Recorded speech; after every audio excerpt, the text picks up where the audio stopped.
أعوذ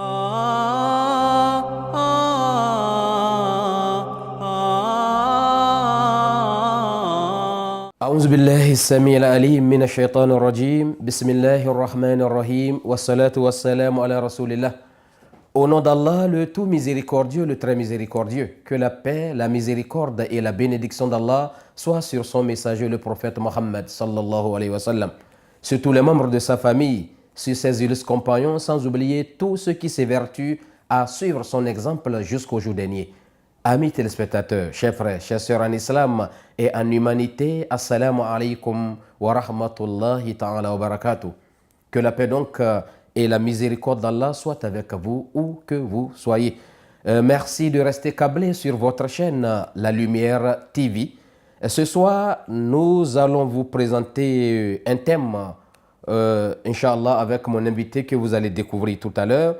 Un thème qui est libellé comme suite. Comment faire face aux problèmes psychologiques dans ce bas monde? Vous savez, les problèmes psychologiques, quelle que soit leur nature, embêtent les êtres humains dans ce bas monde et chacun se débrouille selon sa compréhension de la chose pour chercher une solution face à cela. Inch'Allah, au cours de cette émission, vous aurez des approches de solutions par la grâce d'Allah basées sur la parole d'Allah, c'est-à-dire sur le noble Coran.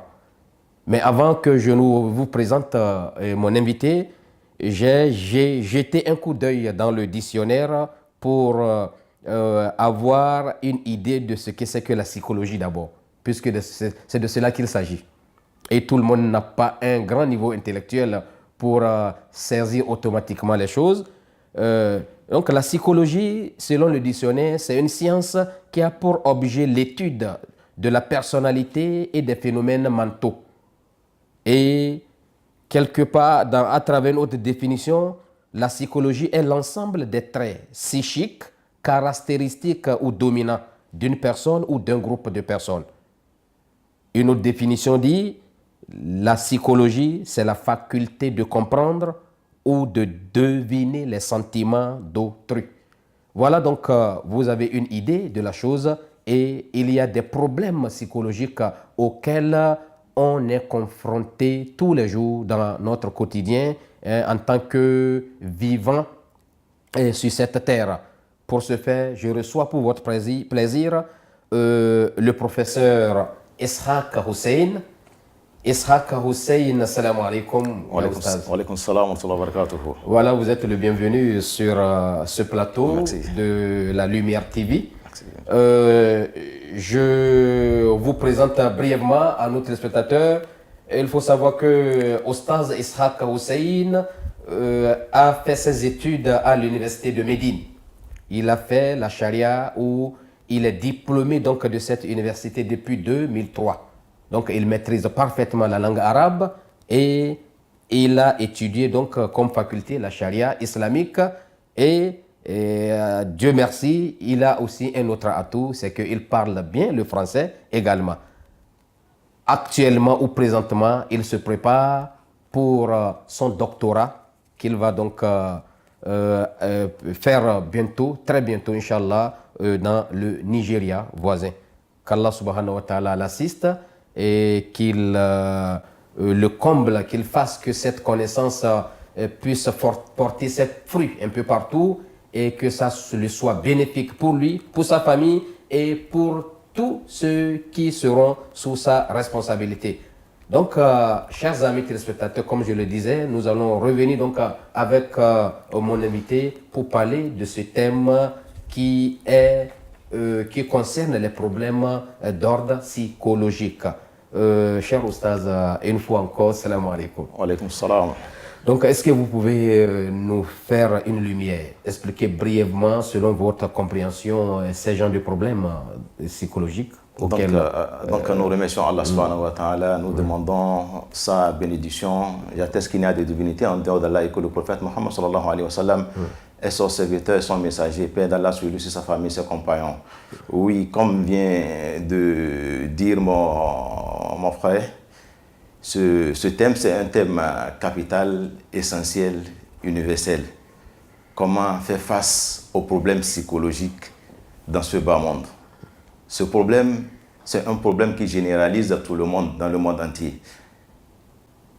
Quelle que soit la nature de la personne, qu'il soit pauvre, riche, âgé, jeune, quelle que soit la nature, ce problème, le problème psychologique comme des soucis, personne dans la vie ne peut dire qu'il n'est sans soucis, qu'il n'est sans des réflexions parfois, qu'il n'est sans des malheurs qui lui arrivent.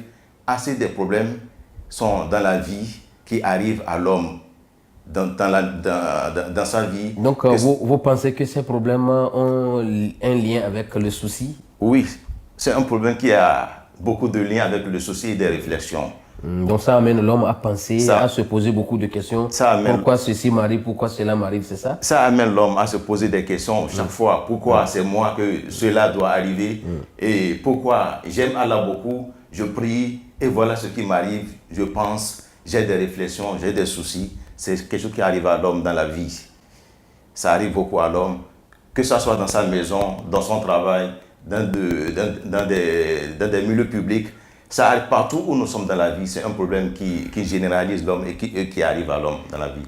Voilà, mais puisque ces problèmes d'ordre psychologique sont des problèmes, comme vous venez d'expliquer, qui touchent toutes les couches de la société, toutes catégories confondues, pas de riches, pas de pauvres, pas de grands, pas de petits, pas d'hommes ou de femmes, ça peut arriver à n'importe qui, n'est-ce pas? Oui. Je ne sais pas, est-ce que vous pouvez nous citer quelques exemples de ces problèmes, un ou deux cas de ces problèmes-là? Oui, parmi ces problèmes, aujourd'hui, dans des foyers, on voit des gens, à chaque fois, ils sont en train de penser que vraiment, par exemple, je n'ai pas de l'argent, par exemple, il n'y a pas de l'argent, et perd tout son temps dans cela, à cause qu'il n'a pas de l'argent, il prend ça comme un grand problème dans son cœur.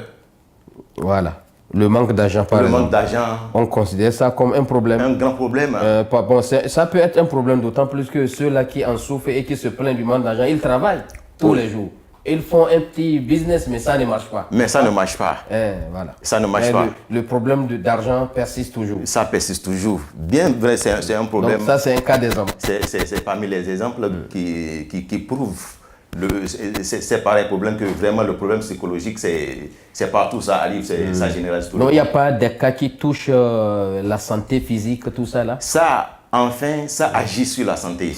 Ça agit sur la santé parce que quand ça commence et la personne prend ce problème comme un problème, que c'est la fin du monde chez lui, finalement, ça va agir sur sa santé, ça va agir sur son corps. Donc ça dépend de la considération ou de l'importance que chacun accorde à ce problème et que ça lui fait faire des soucis. Comme ça peut conduire tout dépend de la façon, à d'autres problèmes encore. Tout dépend de la façon dont on fait face à ce problème. Si un bon musulman, Inch'Allah, nous allons arriver à des solutions pour ces problèmes. Un bon musulman, par exemple, quelqu'un qui prend ce problème comme la fin du monde sur lui, c'est fini, il perd toute sa vie dans des réflexions dans ce problème. Voilà, mais est-ce que vous ne pensez pas que ces problèmes ont un lien avec, disons, des épreuves de Dieu, par exemple, tout ça là? Oui, véritablement, c'est un problème qui a lien avec des épreuves d'Allah subhanahu wa ta'ala. Le musulman doit savoir que cette vie que nous sommes dedans, c'est une vie d'épreuve. Allah va nous éprouver à chaque fois. Nous sommes dans une vie d'épreuve. Il a dit même dans le Coran, dans Surat al-Baqarah, Allah nous dit, Ba'da a'udhu billahi minash shaytanir rajim, bismillahir rahmanir rahim, wa lanabluwannakum bi shay'in min al-khawf wal-ju'. Il a juré qu'il va nous éprouver. Il va nous éprouver avec 5 choses. Il va nous éprouver avec 5 choses. Parmi ces choses, premièrement, il va nous éprouver avec la crainte. Il va nous éprouver avec la crainte. Regardez aujourd'hui, les gens sont dans des craintes. Et cette crainte que nous disons, c'est déjà un problème. C'est un grand problème. C'est-à-dire, cette crainte-là, ça va dans le sens d'une grande peur. C'est une grande peur. Et ça dégénère en insécurité. Oui, l'insécurité partout dans le monde. Il y a la guerre partout dans le monde. la guerre partout dans le monde aujourd'hui, les gens ont peur. Et c'est là, c'est déjà un problème. C'est un problème parmi les problèmes psychologiques. Parmi ces épreuves également, il a dit qu'il va nous éprouver également avec la faim. Avec la faim. Il va nous éprouver également avec la diminution de l'argent. Il va nous éprouver également avec la diminution des âmes. Éprouver avec la diminution des fruits. Mais, enfin, qu'est-ce qu'il a dit? Wabashir Sabirin. Annoncer la bonne nouvelle aux patients. Aux patients. Bon, je reviens rapidement à tous ces problèmes que vous avez cités. Disons, l'insécurité qui règne déjà. Oui. Hein, c'est un problème. Vous avez parlé maintenant de la diminution des biens. Ça, je peux lier ça à ce qu'on appelle les crises économiques. Oui, les crises économiques aujourd'hui. Les affaires baissent. Oui. Ou bien dans les activités, il y a des hauts et des bas. Oui. Parfois ça marche, parfois tout le monde se plaint. C'est vrai, oui. Voilà, n'est-ce pas? Oui. Donc c'est ça, cette diminution de biens ou d'argent, tout ça là. Oui. Mais pour la diminution de personnes, c'est des cas d'accident qui des cas d'accident, des morts inattendues. Oui. Des morts inattendus. Quelqu'un que vous voyez aujourd'hui, on vous dit demain qu'il est mort. Ou il est frappé d'une maladie presque inguérissable, etc. N'est-ce pas? Donc c'est tous ces problèmes-là. C'est des problèmes, c'est une preuve d'Allah subhanahu wa ta'ala. Allahu Akbar. Maintenant, vous parlez également des fruits et disons des céréales. Ça veut dire que ça touche les travaux champêtres? Ça trouve les travaux champêtres aujourd'hui. On entend dans des pays qu'il n'y a pas la pluie, par exemple. Il n'y a pas la pluie. Et cela, c'est une preuve d'Allah subhanahu wa ta'ala. C'est une preuve d'Allah subhanahu wa ta'ala. Mais enfin, comme Allah a dit à la fin de ce verset, au Bashir Sabirin, annoncer la bonne nouvelle aux patients. Et qui sont ces patients-là? Alladhina idha asabatuhum musiba qalu inna lillahi wa inna ilayhi raji'un. Ceux-là, quand ces épreuves les atteignent, qu'est-ce qu'ils disent? Ils disent, nous appartenons à Allah. Nous appartenons à Allah. Certes, nous appartenons à Allah. Et c'est vers Allah que nous retournerons. Ce sont les patients.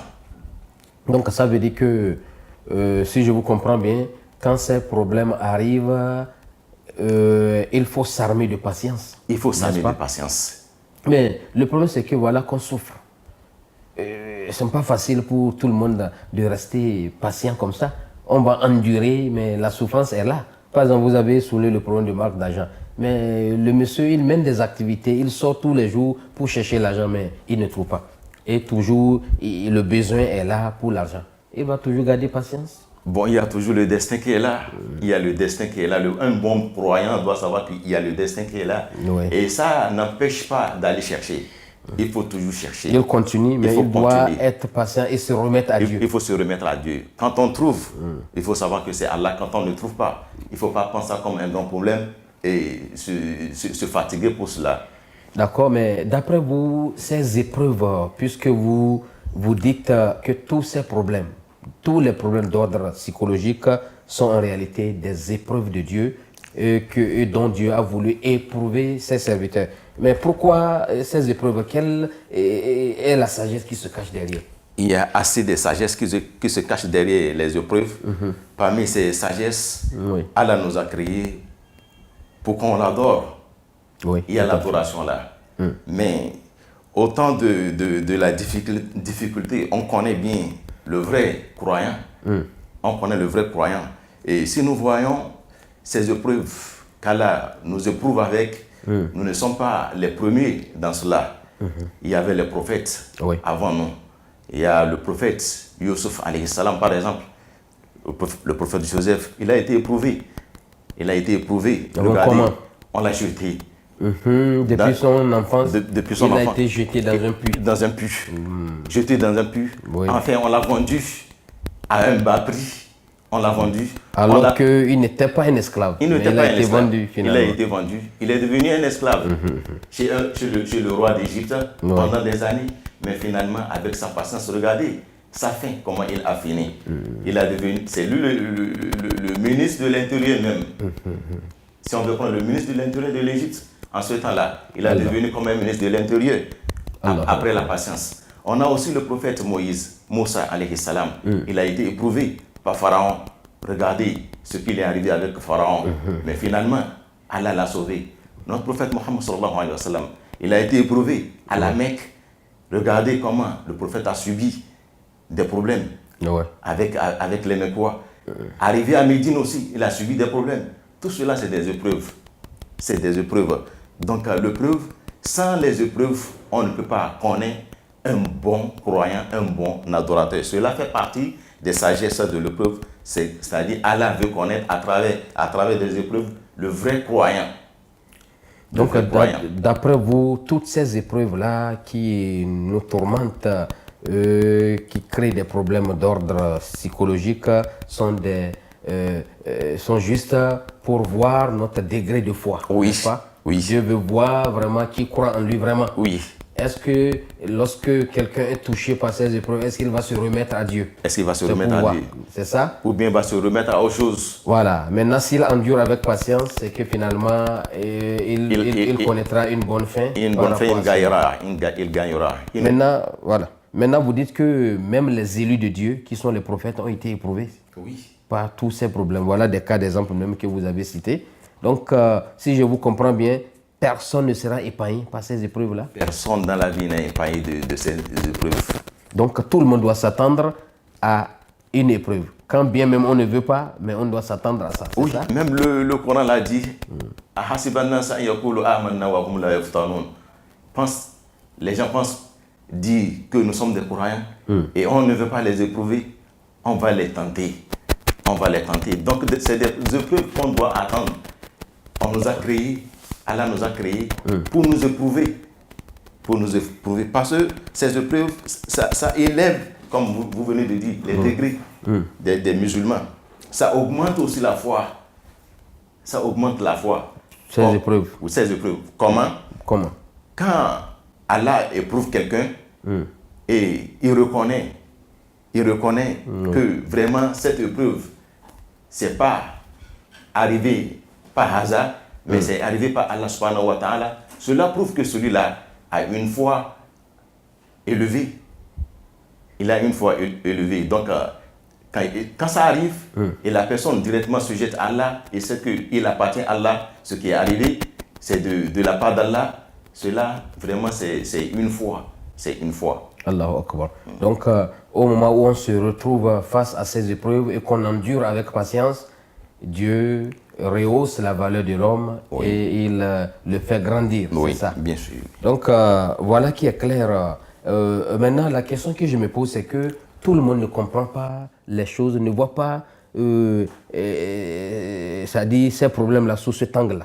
Mais pour ceux-là qui n'ont jamais imaginé que ces problèmes puissent être des épreuves de Dieu et autres, tout ça là, vous savez, aujourd'hui, il y a des stratégies que les gens ont adoptées pour mettre fin à ces problèmes d'ordre psychologique. Oui. Est-ce que vous le savez? Oui, c'est vrai. Parce qu'aujourd'hui, quand le problème arrive, nous avons plusieurs manières de faire face à des problèmes. Oui. Parmi les stratégies, quand des problèmes psychologiques arrivent, je vais donner l'exemple d'un jeune, par exemple, qui cherche à se marier, il n'a pas encore les moyens pour se marier. Ce jeune, vous allez savoir qu'il est toujours dans des problèmes psychologiques, dans des soucis. Mais comment faire face? Quelle stratégie pour faire face à ce problème? Parfois, il va rester dans des imaginations, en train d'imaginer durant toute sa vie, voilà, c'est à moi que cela est arrivé, c'est pas arrivé à telle personne, imaginer chaque jour. Ou bien il y a des gens aussi, prennent ce problème en train de chercher des solutions de jour, chaque jour c'est des solutions, alors que c'est pas ça le bon moyen. Et il y a des gens aussi, en même temps quand le problème arrive, ils retournent directement vers Allah subhanahu wa ta'ala. Et c'est ça même la meilleure solution de faire face à ce problème. Se retourner, se diriger vers la religion, se diriger vers Allah subhanahu wa ta'ala, c'est la meilleure solution de faire face à ce problème. Voilà, mais si je vous comprends bien, frère Isaac, c'est qu'il faut avoir la foi pour surmonter tous ces problèmes. Oui. Il faut avoir tout simplement la foi, accepter que c'est Dieu qui éprouve et c'est lui qui donne la santé. Oui. Et endurer tous ces problèmes avec patience. Oui. Cela veut dire que la stratégie islamique c'est-à-dire des stratégies adoptées par l'islam, c'est par là qu'on aura de bonnes solutions. Oui, bien Maintenant, sûr. quelles sont les stratégies, par exemple, que l'islam a mis Vraiment, en place pour aller, pour faire face, pour contrer ces problèmes-là? vraiment, l'islam, c'est une bonne religion. C'est une bonne religion et Allah nous aime beaucoup. Allah nous aime beaucoup. Il veut du bien pour nous et non du mal. Ces problèmes, si nous retournons vers le Coran, aucun problème dans la vie, aucun problème, tout problème a ses solutions. Vous pensez que le Coran seul suffit pour régler tous les problèmes du monde? Le Coran suffit. Le Coran suffit. Subhanallah. Ça veut dire que ce n'est pas un petit livre. Le Coran suffit. Le Coran suffit pour Il y régler les problèmes. il y a toutes les solutions. Il y a donc, toutes les pour solutions. n'importe quel problème. Il y a toutes les solutions. Mais tout le monde ne connaît pas. Mais les gens, il faut être initié pour connaître, c'est ça? c'est pour cela, parmi ces solutions, essayez de comprendre le Coran, la méditation du Saint-Coran. Il faut chaque fois méditer le Coran. Le prophète Mohammed sallallahu alayhi wa sallam, le prophète méditait le Coran en tant que prophète. C'est quoi la méditation du Saint-Coran?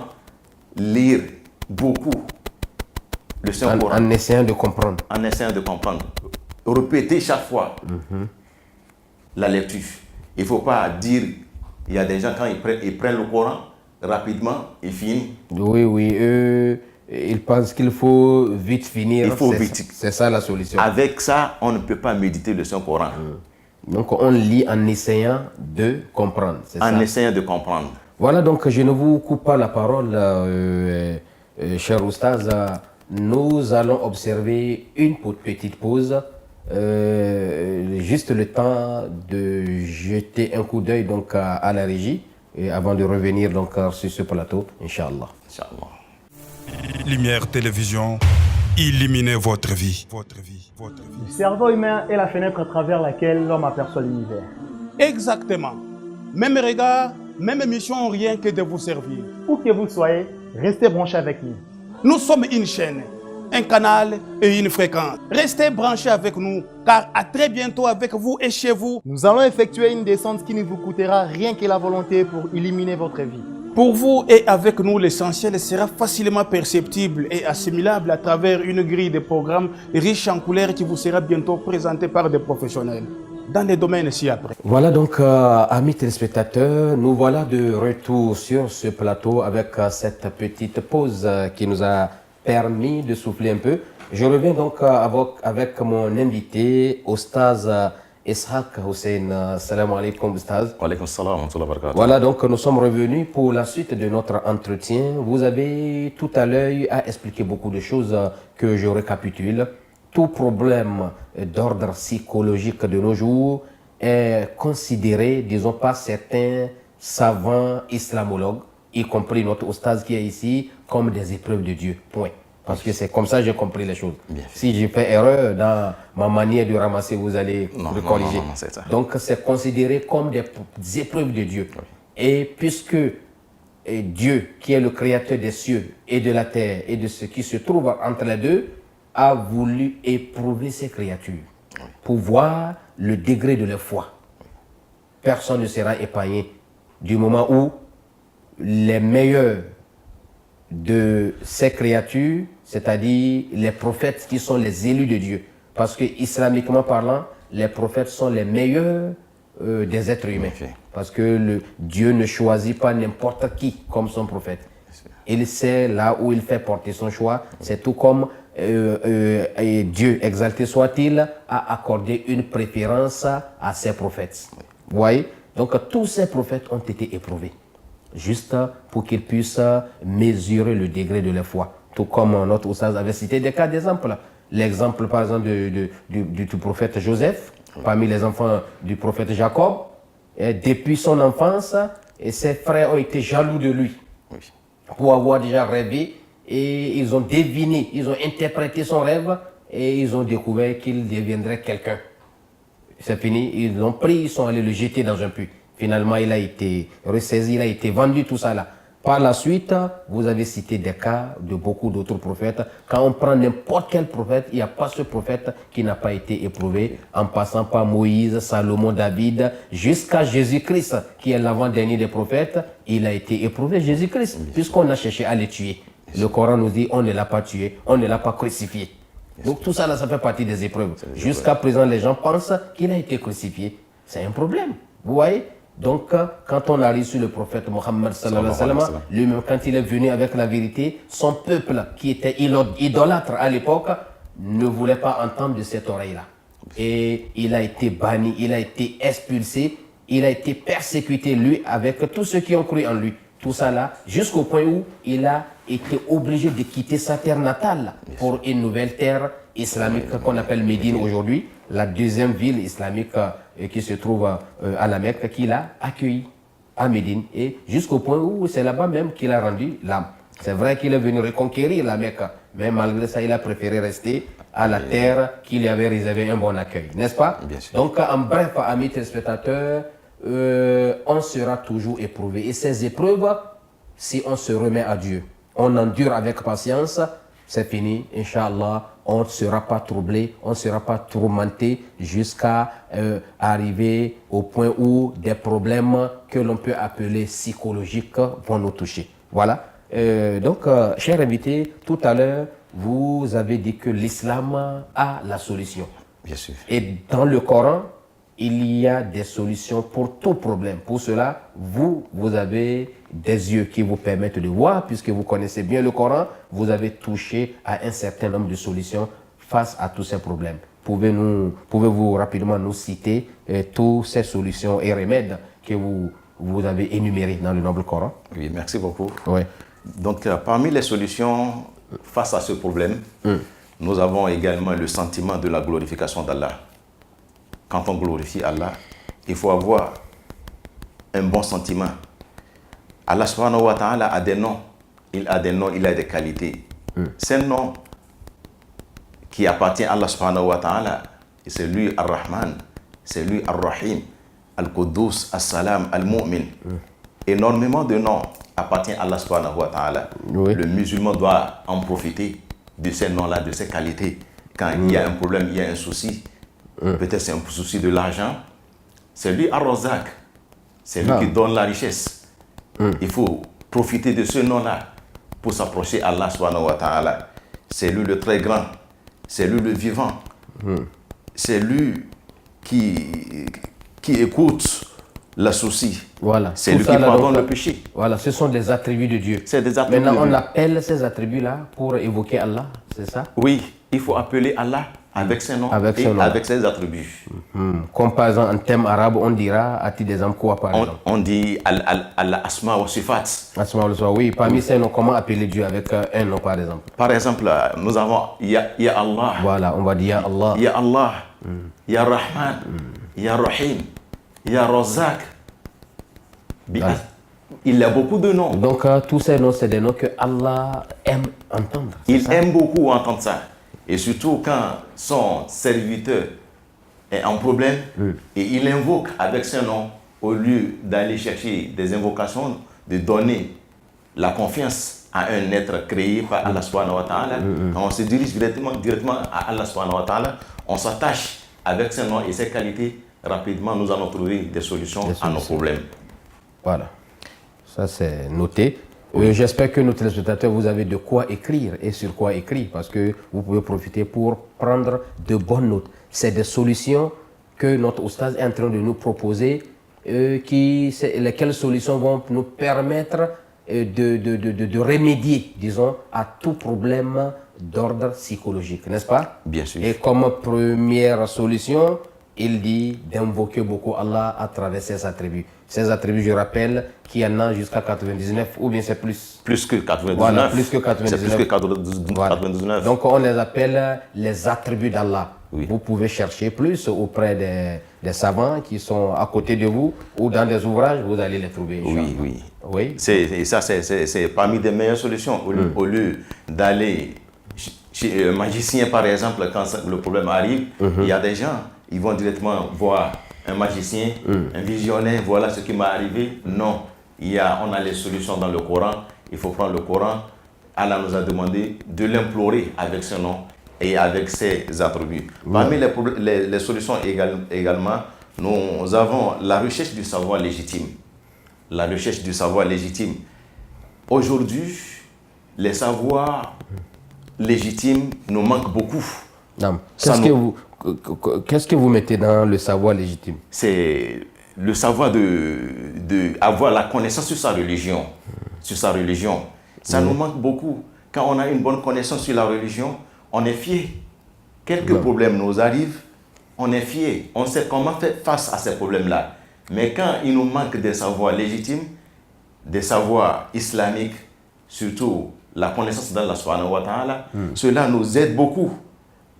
Parce que le Coran nous a dit, parmi ses serviteurs, seuls les savants craignent Allah subhanahu wa ta'ala. Seuls les savants craignent Allah. Voilà. C'est les savants qui craignent. Et on ne peut pas comparer les savants, quelqu'un qui connaît et quelqu'un qui ne connaît pas. Quelqu'un qui a la connaissance religieuse, il est fier dans sa religion. Mais quand il nous manque cela, il y a toujours des problèmes. On ne sait pas comment faire face à des problèmes. Donc c'est très très nécessaire pour nous, en tant que fidèles musulmans, d'avoir ces connaissances-là. Ce n'est pas seulement la connaissance de la vie. C'est pas seulement la connaissance de la vie. Les connaissances qui mènent vers Dieu. Des connaissances qui mènent vers Dieu. Voilà, donc je rappelle que le deuxième élément comme remède pour ces problèmes, c'est la recherche des sciences religieuses. Oui. Et si je dis sciences religieuses, c'est des sciences qui vous mènent vers Allah, parce qu'il faut apprendre à connaître Dieu. Et pour le connaître, il y a un certain nombre de sciences qui sont acquises pour ça, qui sont différentes des sciences modernes que nous étudions pour ce bas monde. C'est pourquoi notre oustaz a appelé cette science légitime. Oui. Science, oui, légitime. Et parmi des solutions également, être attaché au groupe des gens qui font le rappel d'Allah subhanahu wa ta'ala.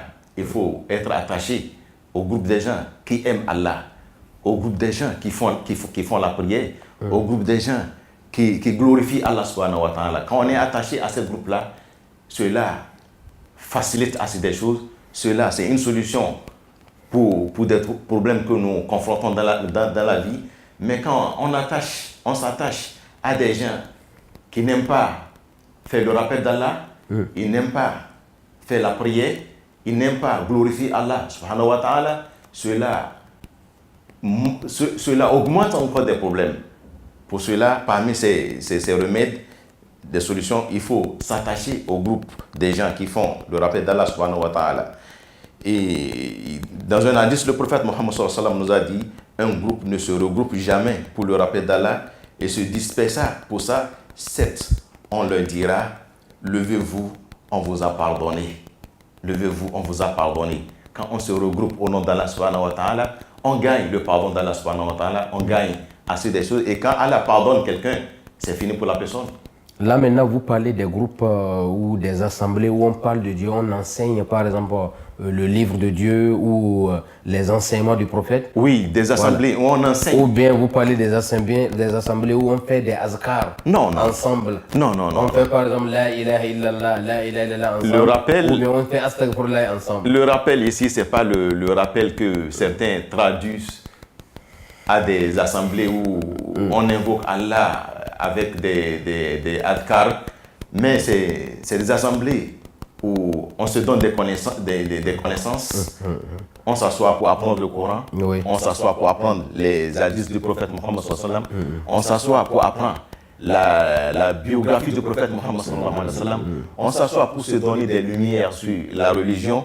Ces groupes-là, c'est ça que nous voulons et c'est ça que le prophète sallallahu alayhi wa sallam a voulu dans ce hadith. Allahu Akbar. Donc je crois que c'est clair. Il faut toujours s'intéresser au groupe d'enseignement du livre de Dieu et d'enseignement de l'ensemble, donc des enseignements de notre prophète qu'on appelle la sunna. Donc très souvent vous allez voir ça se faire dans des mosquées. Les gens n'aiment pas y assister. C'est bon de donner un peu de son temps pour y assister parce qu'on y gagne toujours. C'est de là qu'on vous enseigne des bonnes règles de conduite et des bonnes règles de morale par rapport à la vie, n'est-ce pas? Bien sûr. D'accord, oui, je vous écoute. Donc parmi les solutions également, les remèdes, nous avons la multiplication des bonnes œuvres et remplir son temps avec ceci. multiplication des bonnes œuvres. Et il faut toujours faire des bonnes œuvres. Allah aime ça beaucoup. Il faut toujours faire des bonnes œuvres. Il faut pas laisser des bonnes œuvres quand les soucis arrivent, quand les problèmes arrivent, dire que c'est déjà fini, laisser la prière, laisser l'invocation d'Allah subhanahu wa ta'ala, laisser l'aumône. Non, il ne faut pas laisser cela quand le problème arrive. Et c'est ça qui va nous aider à s'en sortir rapidement dans des problèmes. Un jour, prenons l'exemple d'Abou Bakr Siddiq, radiallahu anhu. Un jour, le prophète Mohammed sallallahu alayhi wa sallam a posé une question que, voilà, entre vous, qui a ordonné, il dit, qui d'entre vous est en carême aujourd'hui?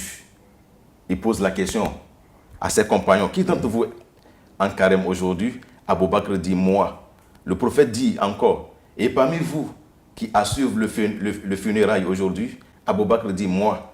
Le prophète dit encore, et qui d'entre vous a donné à manger aux pauvres aujourd'hui? Abou Bakr dit, moi.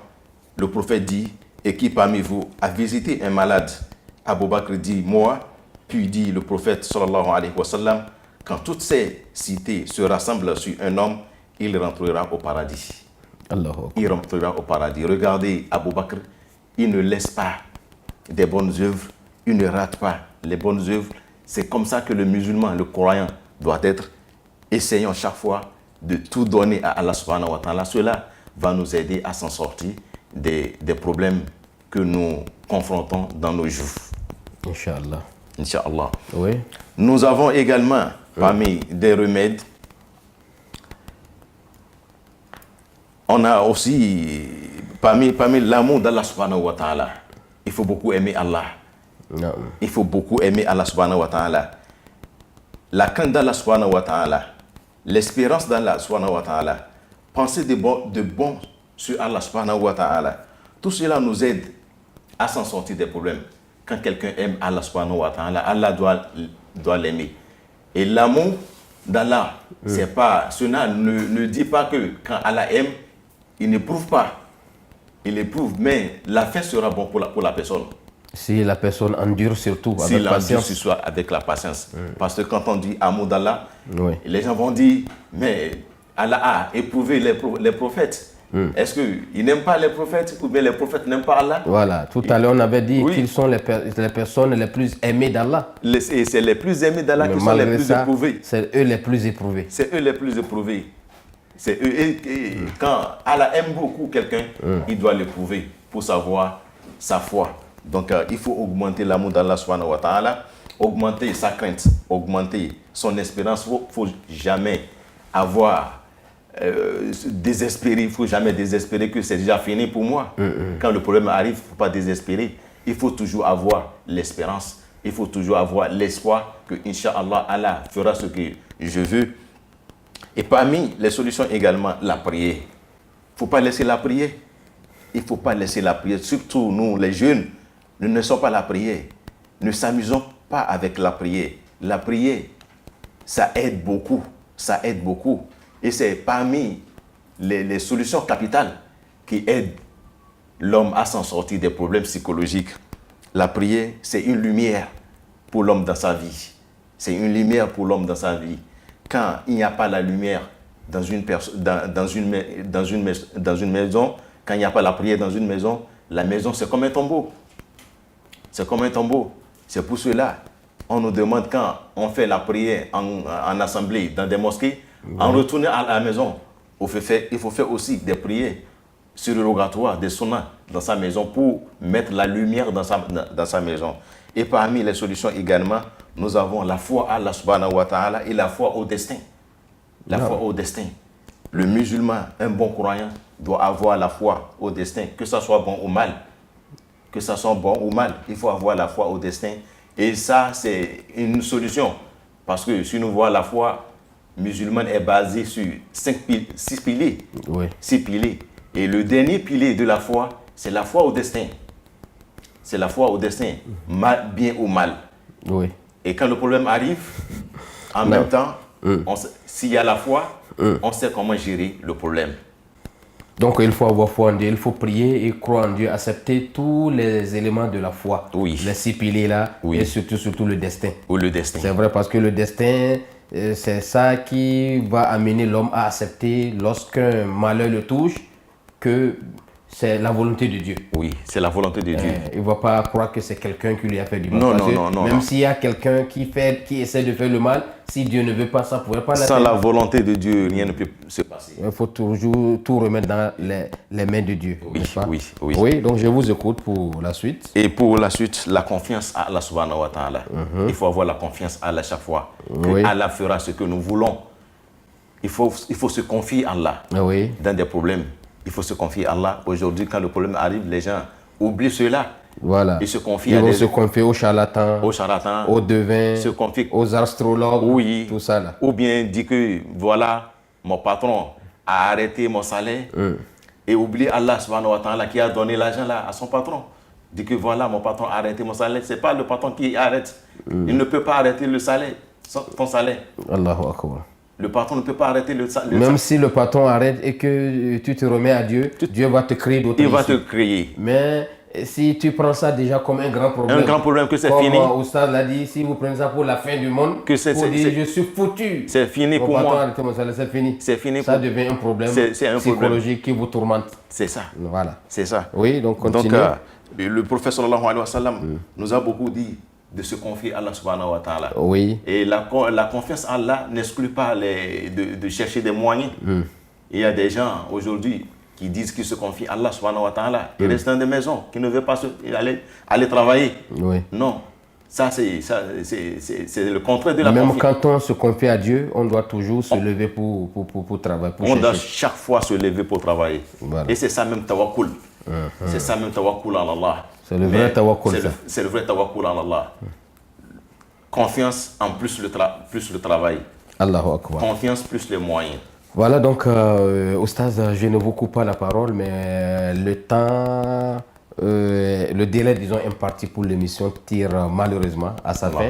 Nous allons devoir arrêter. Vous avez parlé de 12 points, 12 éléments que vous avez pu souligner dans le nom Coran comme remède, Oui. n'est-ce pas? Oui, Mais vous venez de citer seulement combien? 8, non 7.